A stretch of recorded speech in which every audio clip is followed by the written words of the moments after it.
বেবিকে বারবার breast feeding করাতে হবে। আর বেবি জন্মানোর পরে 1 ঘন্টা অন্তর অন্তর ব্রেস্ট ফিডিং করাতে হবে। 2 নম্বর টিপসের কথা যেটা বলবো সেটা হলো এমন কিছু কিছু খাবার আছে যেগুলো ব্রেস্ট মিল্ক বাড়াতে ভীষণ পরিমাণে হেল্প করে। হ্যালো এভরিওয়ান, গুড ইভিনিং সকলকে and welcome back to my channel. তো সবাই আপনারা কেমন আছেন? আশা করছি খুব ভালো আছেন এবং সুস্থ আছেন। আর আমার ভিডিওটা যেখান থেকে দেখছেন, যেই প্রান্ত থেকে দেখছেন, তাদেরকে অনেক অনেক ভালোবাসা এবং অনেক অনেক ওয়েলকাম জানাই। তো চলুন, আজকের ভিডিওটা আমি যে টপিকের উপরে করতে চলেছি তো সেটা আপনারা বুঝেই গেছেন টাইটেল আর থাম্বনেল দেখে। যারা সদ্যজাত মা হয়েছেন তাদের জন্য এই ভিডিওটি বিশেষভাবে উপকারে লাগবে। তো পুরো ভিডিওটা দেখার অনুরোধ রইল।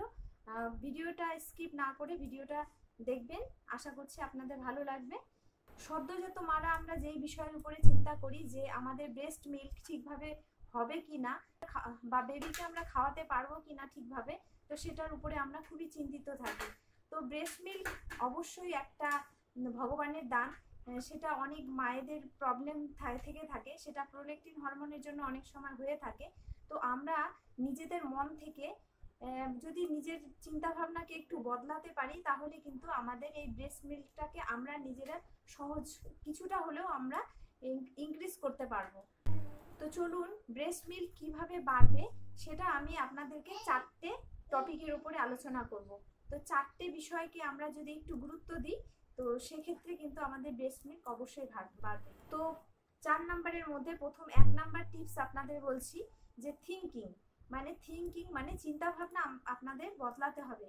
যে এটা ভাবলে হবে না যে আমাদের মিল্ক সাপ্লাই হবে কিনা, এই চিন্তা ভাবনা আপনাদের দূর করতে হবে। আপনাদের সবসময় মনে রাখতে হবে যে যখন ঈশ্বর সন্তান দিয়েছেন অবশ্যই সেই আমাদের মিল্ক সাপ্লাই অবশ্যই দেবেন।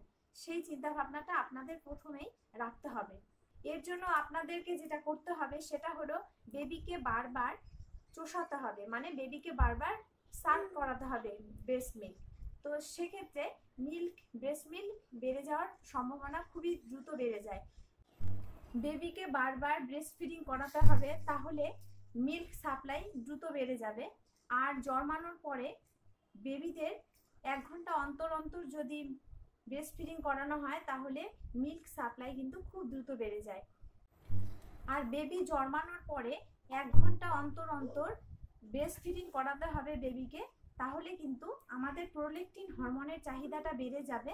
আর তাতে কি হবে, ব্রেস্ট মিল্ক দ্রুত সাপ্লাই শুরু হয়ে যাবে। আর যখনই প্রোল্যাকটিন হরমোন দ্রুত বেড়ে যাবে তখনই কিন্তু ব্রেস্ট মিল্ক ইজিলি কিন্তু খুব তাড়াতাড়ি সাপ্লাইও খুব দ্রুত বেড়ে যাবে। 2 নাম্বার টিপস যেটা বলবো সেটা হলো আফটার প্রেগনেন্সির পরে খুব ভালো ভালো পুষ্টিকর খাবার খেতে হবে। এটা আমরা সবাই জানি যে মায়ের হেলথ যদি ভালো হয় তাহলে অবশ্যই মিল্ক সাপ্লাই অবশ্যই ভালো হবে।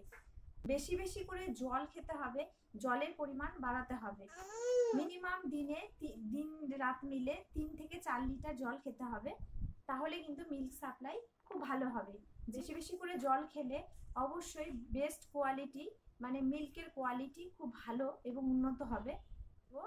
3 নাম্বার যে টিপসের কথা বলবো সেটা হলো এমন কিছু কিছু খাবার আছে যেগুলো ব্রেস্ট মিল্ক বাড়াতে ভীষণ পরিমাণে হেল্প করে। যেমন দুধ সাবু, কলা, দুধের পায়েস, বিভিন্ন ধরনের শাকসবজি, লাউ এবং আদা, এগুলো হচ্ছে ব্রেস্ট মিল্ক বাড়াতে ভীষণ পরিমাণে সাহায্য করে। এছাড়াও যেটা খুব গুরুত্বপূর্ণ সেটা হলো কালো জিরে যদি আমরা ভেজে গুঁড়ো করে সেটা ভাতের সাথে রোজ খেতে পারি তাহলে কিন্তু ব্রেস্ট মিল্ক ভীষণ পরিমাণে বাড়ে। এছাড়া মুসুর ডাল, সেগুলো যদি আমরা রোজ খাদ্য তালিকায় রাখি তাহলে কিন্তু ব্রেস্ট মিল্ক ভীষণভাবে বাড়ে। আমার 11 মান্থের বেবি রয়েছে, তো আমি এখনো ব্রেস্ট মিল্ক কিভাবে বাড়বে বা সেটার জন্য আমি এই খাবারগুলোকে চালিয়ে যাই।